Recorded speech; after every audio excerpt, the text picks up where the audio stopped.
Tikrasis žmogaus grožis nėra tas, kurį matome pirmų žvilgsniu, ne tas, kurį užfiksuoja veidrodis ar kamera. Išorė gali sužavėti akimirkai, tačiau grožis greitai išblėsta, jei už jos slypi tuštuma. Grožis tai ne akis, ne kūnas, ne šypsena.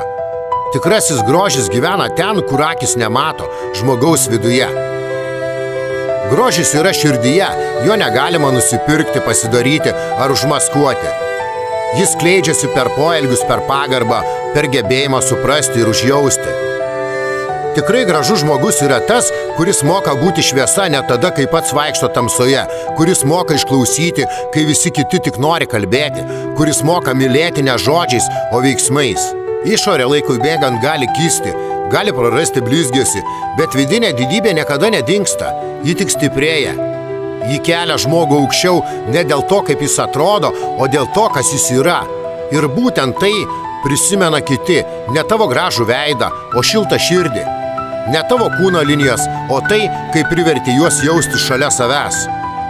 Išorinis grožis atkreipia dėmesį, vidinis palieka pėdsaką. Išorė su laiku susidėvi, charakteris, gerumas, pagarba išlieka. Todėl svarbiausia grožį nenešioti ant kūno, o savo širdyje. Nes tik tas grožis tikras, nes tik tas grožis gyvena amžinai. Real Dreams.